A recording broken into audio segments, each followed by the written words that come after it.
Joining me now is Mike Strobel. He's Assistant Deputy Commandant for Manpower and Reserve Affairs and a retired 20-year veteran of the Marine Corps. Mike, welcome to the program. Thank you. So for fiscal year 2022, you met your retention goals. Why do you think you were successful when other services are struggling? Well, all the services are facing some headwinds, both with recruiting and retention. We did have a very successful retention year. We divide our retention cohort into two groups, what we call our first term alignment plan, or those Marines that are coming up on the end of their first 4 years in the Marine Corps, and then the subsequent term alignment plan, which is everyone else, the more seasoned veteran Marines. We achieved 101% of our retention goal for the first termers and 106% of our goal for our second termers. So we were very proud of that. A few things that contributed to that success. One is we put a full court press on our commanders and what we call our career retention specialists, who are sort of the recruiters of current Marines to get them to stay in, if that makes sense. And our commanders came through just heroically with talking to Marines, showing them the opportunities available, and getting them to decide to re-enlist. Another thing we did, we implemented a few process changes and eliminated some of the bureaucracy of re-enlisting in the Marine Corps. We put out a publication of some of our top 10% Marines, and we invited them to go through a streamlined process to re-enlist, where we essentially collapsed what was a 20-step paper-based process into one step where they just could tell their commander, I want to re-enlist, and the commander approved it, and it was done. So we made it a lot easier. And then the last thing I would say, we also have worked very hard to remind Marines of the essential mission of what they do for our country every day, and I think that really resonated. Can you tell me a little bit more about who was retained that you were able to keep? Was it more the enlisted? Was it more heavily in the more the older officer corps? Mm-hmm. We haven't had as many struggles with retaining our officer corps as we tend to do with the enlisted corps. I think a lot of our officers come in with longer term views than many of our enlisted do, at least initially. So like I said, we were very successful with our enlisted force that already had at least 4 years behind them. We exceeded by 106%. We exceeded our goal. As far as specific skills, they were pretty much evenly spread across the skills that we need, with a few exceptions where we fell short in some occupational fields, but we over-executed in others. So good news is Marines, once they join the Marine Corps, they seem to want to stay with us. The Commandant has said that the individual Marine's journey is a top priority. What does that really mean, and how do you approach that? Yeah, we are trying to move away from what you might call an industrial age manpower system, and we are trying to give Marines a little more agency over their career, more choices, more input, and more feedback as well on what might be good for them as far as an occupation, either as they enter the Marine Corps or when they re-enlist. So we implemented what we call Talent Management 2030, which is a recognition that every Marine is different, and we can't take a view that if you're an infantry sergeant, that you're just like every other infantry sergeant. They all have their own background, their own aspirations, and their own unique skills. And we're trying to get better at learning about those skills and what makes each Marine unique, and matching them up with a job or a position in the Marine Corps that maximizes their potential. But how do you do that? Because you mentioned Talent Management 2030, and that's the blueprint for, quote, the right people with the right skills in the right place. But how do you know what those right skills are? Because this is for future conflicts. Right. So one thing that we're getting better at is just asking Marines what's in your background, what makes you unique, and then we've also implemented some new ways to get at both cognitive and non-cognitive aptitude and skills. One of the things we kind of plagiarized from our partners in the Army is what's called the Tailored Adaptive Personality Assessment System, or TAPAS. And what it does is it gets after non-cognitive skills, things that we care about as a service, but previously we weren't trying to measure. And things like grit, very important to being a successful Marine, and might be even more important in some cases than some of the other metrics of cognitive skills. So we've been administering the TAPAS for about 5 years, coming up on 5 years now, and are getting more and more data on its relevance and what the TAPAS scores tell us about a Marine that we might not have known in the past. You know what, before we talk about the data, I want to ask you about maturing the force, because the blueprint also calls for that, and that's the focus to get the more skilled, older Marine, if you will. What are the benefits of that?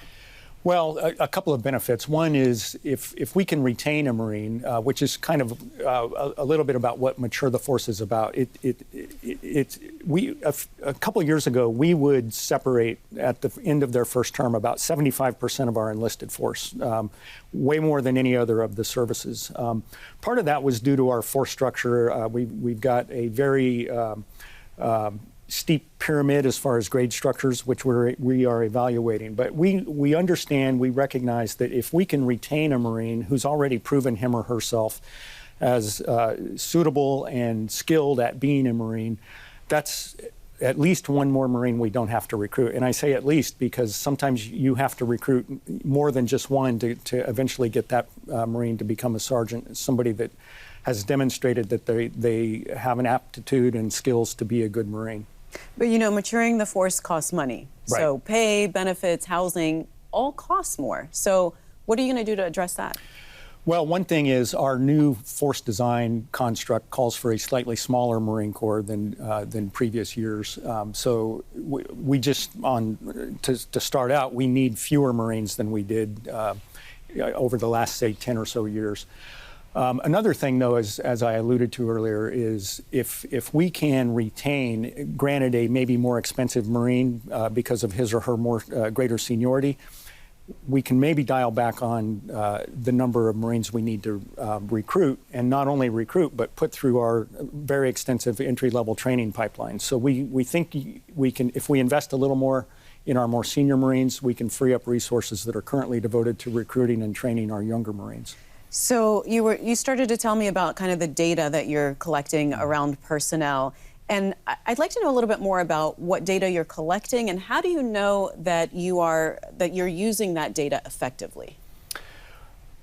Yeah, I suppose right now I would have to say time will tell whether we're using it effectively. I am excited about some projects we're working on. We might talk a little more later, but I'll just give you a sneak peek. We have partnered with Johns Hopkins Applied Physics Lab on an AI machine learning algorithm that takes a multitude of data points that we know about Marines and even applicants to be Marines.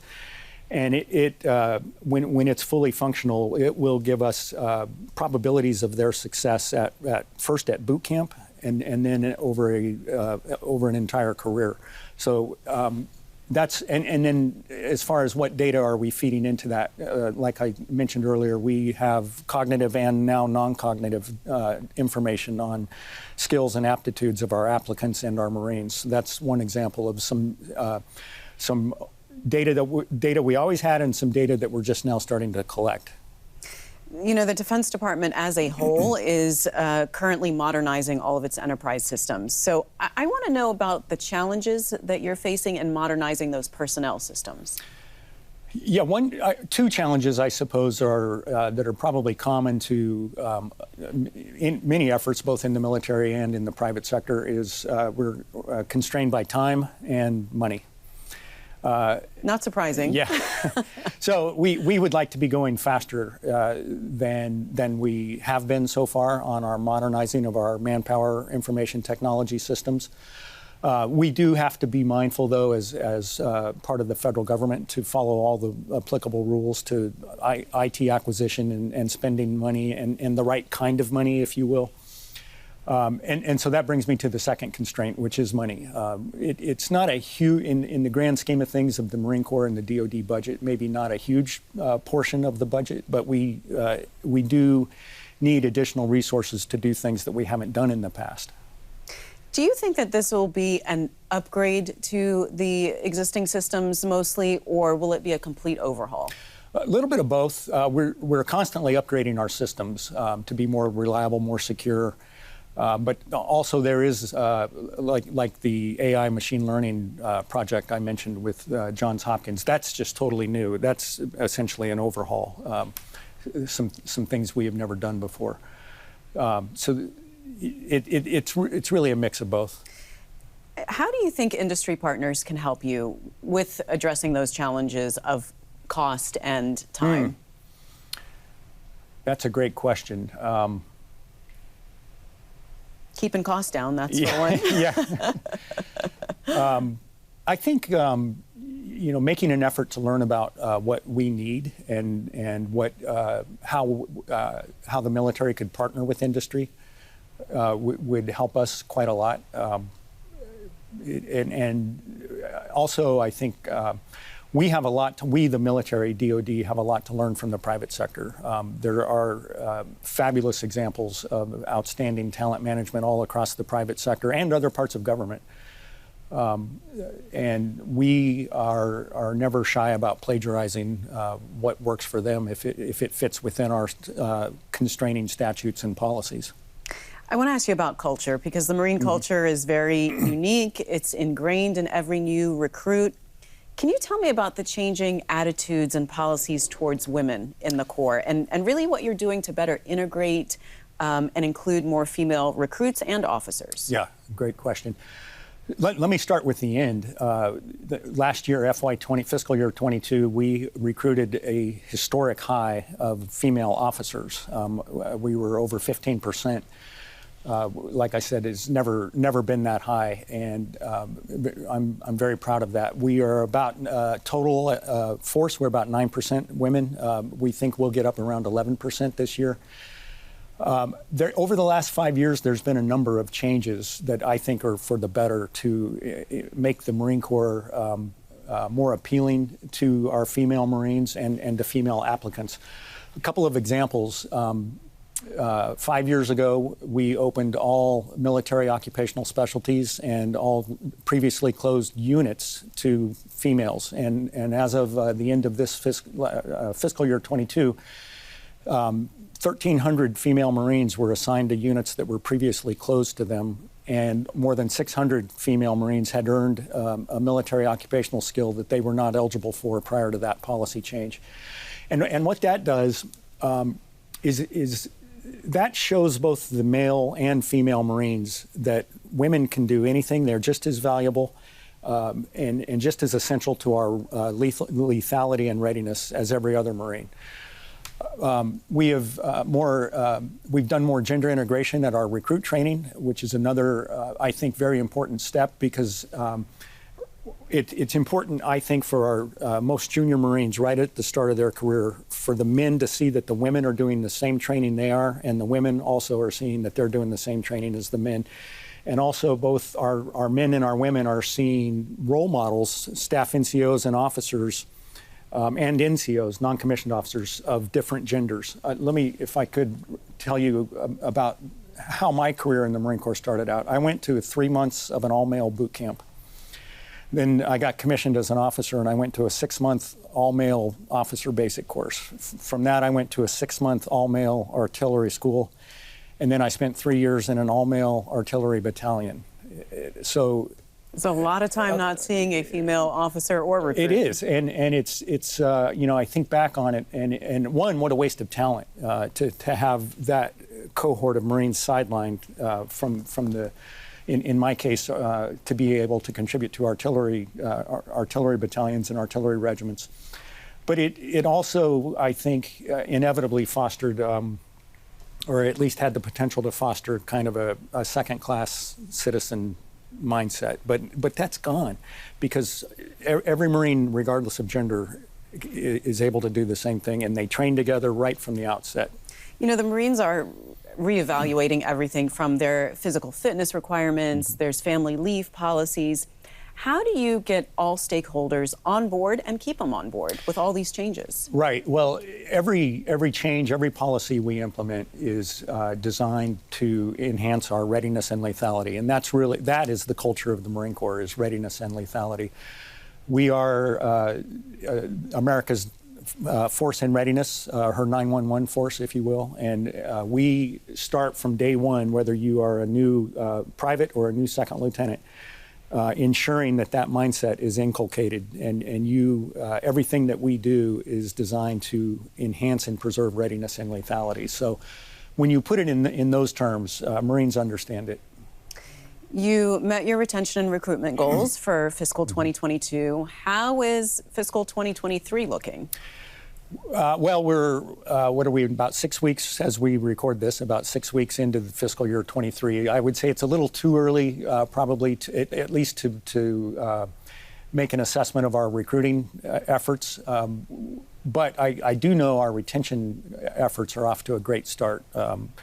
We seem to have carried a lot of momentum through from FY22.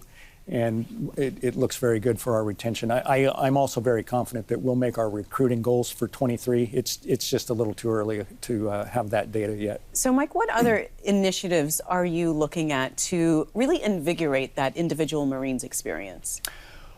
One thing we are working hard to develop and deploy is what we call the Talent Management Engagement Portal, or TMEP. You know, we love our acronyms. So TMEP.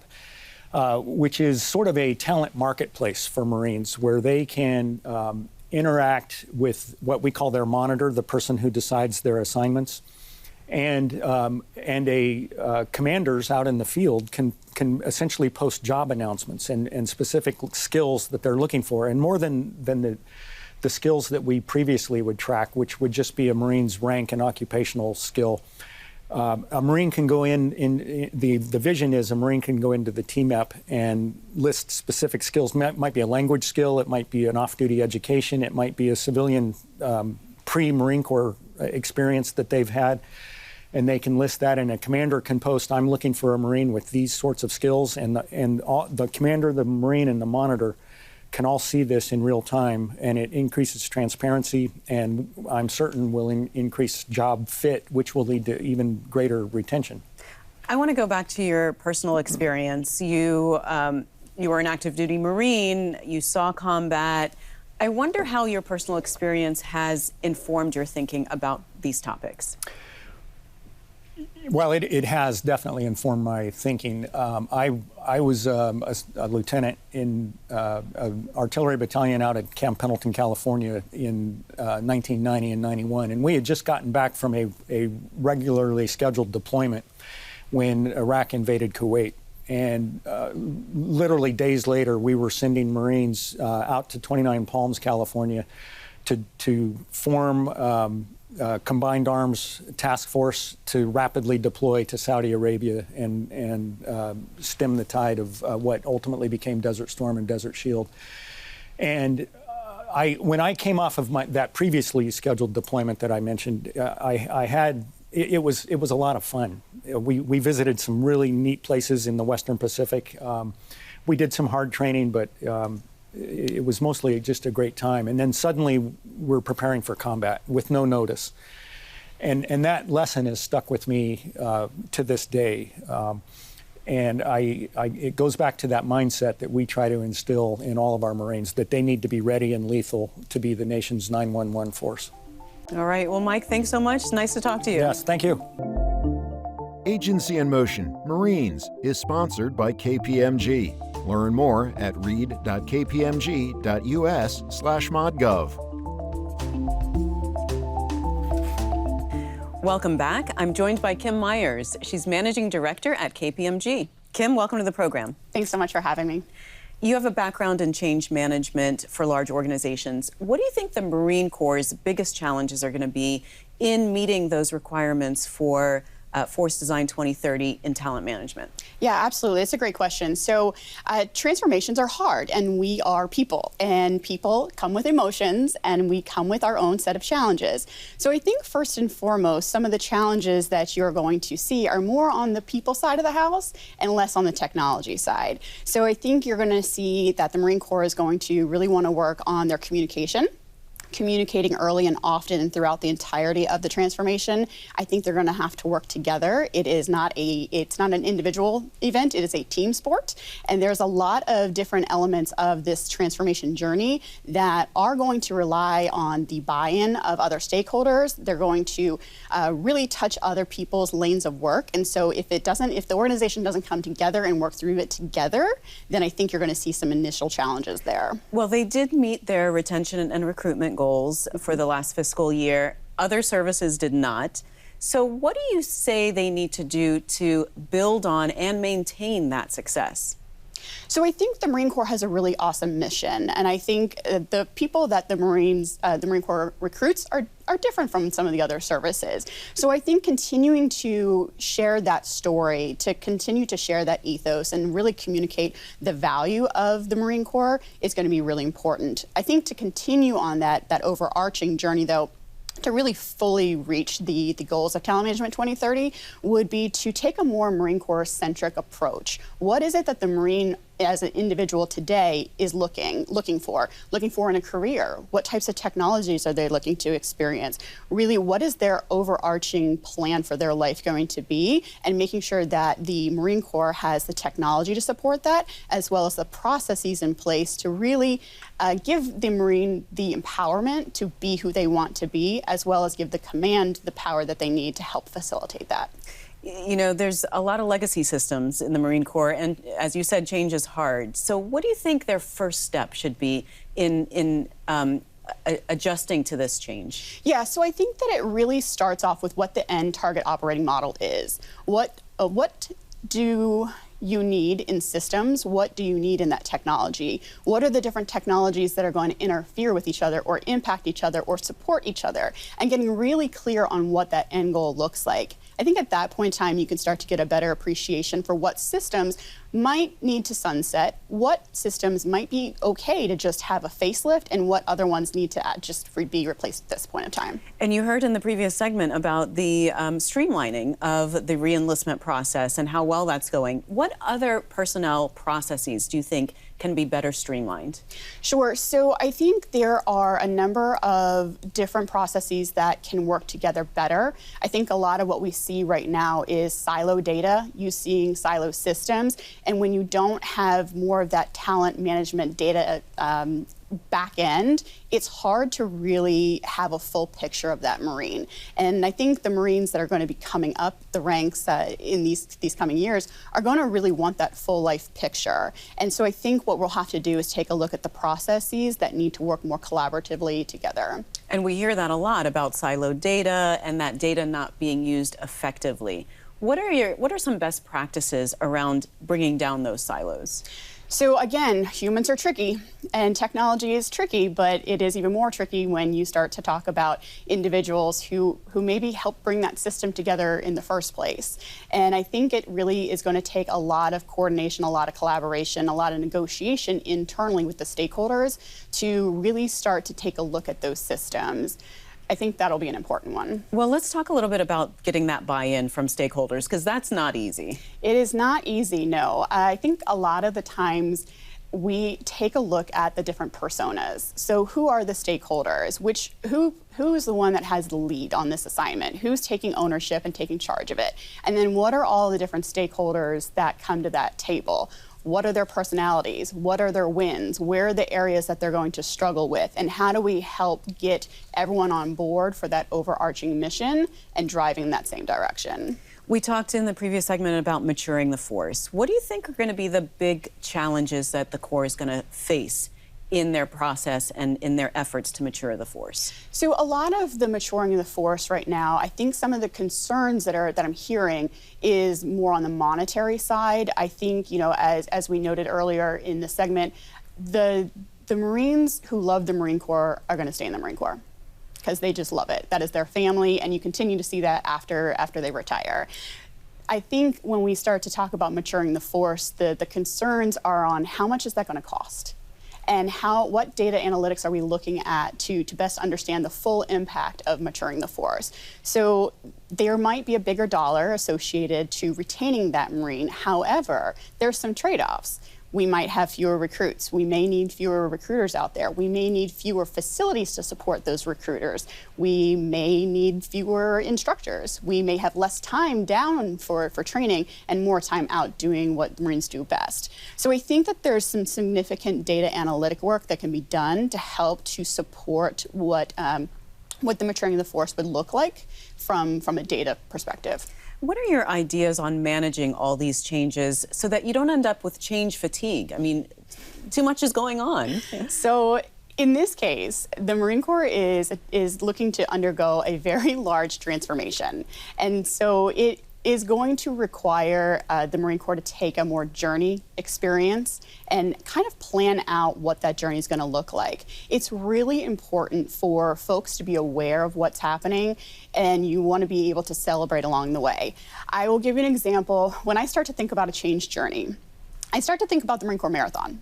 And if you've ever run the Marine Corps Marathon, you know what's happening ahead of time. There's advertisements, there's a lottery system to even get into the Marine Corps. And then all along the course, you have roadmaps, you've got cheer stations, you've got water stations, you have fuel stations, and that's what's necessary through the entirety of a change journey. So the fatigue does happen when there's too many things happening at one time. The fatigue does happen when the celebration stops happening. And so I think it's really important for the Marine Corps to think about this entire transformation as a journey and really plan out all the celebrations along the way.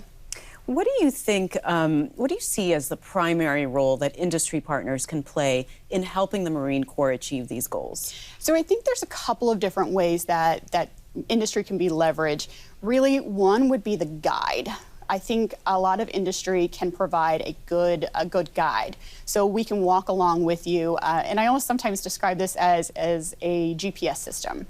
I can help you understand where to start. Once I know your destination, I can help you understand where to start. I can also give you live feedback throughout the entire journey, say, hey, there's a pothole up ahead, you might want to avoid it. Or, hey, it's getting a little construction-y over here, you might want to find another way, and let me redirect you. So I think industry can really play a great role in helping to be that directional beacon for the Marine Corps.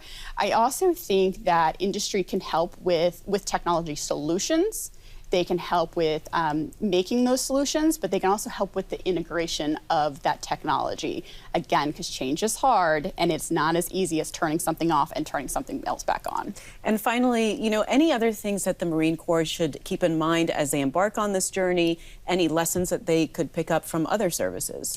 Well, I think just that. There are lessons available from other services. And so I think it is important to be knowledge sharing, to be cross-collaborating and understanding what's working well and maybe what's not working well. And I think that it's really important to know that you don't have to start from scratch. You're not in it alone. It is a team sport, and that there are definitely people in the industry who are certainly willing to step in and help out. All right, Kim, thanks so much for being on the program. Thanks for having me. Thanks for watching Agency in Motion Marines, sponsored by KPMG. This is the latest installment of our Agency in Motion series. For more information about the subject matter we discussed today, go to govmatters.tv/AIM and scroll down to Marines. For the Government Matters Thought Leadership Network, I'm Mimi Geerges.